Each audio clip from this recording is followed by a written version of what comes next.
জন্যই নাকি ছেলেরা প্লে বয় হয়, এইরকমই কিছু কমেন্ট এসেছিল আমার এক ফেসবুক পোস্ট থেকে। হ্যালো এভরিওয়ান, কেমন আছো তোমরা? এদের জন্য ছেলেরা প্লে বয় হয় বা ছেলেদের জন্য মেয়েরা প্লে গার্ল? আচ্ছা একটা কথা বলো তো, কারো জন্য কি কেউ কিছু হয়?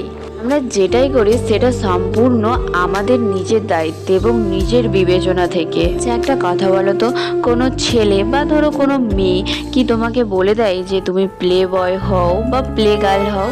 মানছি সবারই কষ্ট হয়, কিন্তু নিজের চরিত্রটা না নিজের কাছে, যে আমি 10 জায়গায় ঘুরবো না, আমার চরিত্রটা আমি ঠিক রাখবো, এটা সম্পূর্ণ নিজের কাছে থাকে। আর যাদের 10 জায়গায় ঘোরা অভ্যেস তারা তো ওটা করবেই, ওটা তাদের ইচ্ছে থাকে, অথচ ও দোষটা অন্যদের ওপর চাপিয়ে দেয়। বলে যাদের 10 জায়গায় ঘোরা অভ্যেস তারা 10 জায়গাতেই ঘুরবে, যে যেমন সে সেরকমই করবে, তার জন্য কোনো মেয়ে বা কোনো ছেলেরই কোনো দোষ থাকে না। মানে যদি আমাদের লাইফটাকে ঠিকভাবে চালনা করতে পারি তো লাইফটা অনেকই সুন্দর। এর জন্য 10টা রিলেশন করতে হবে বা 10 জনের জীবন নিয়ে খেলতে আর কোনো প্রয়োজনই নেই।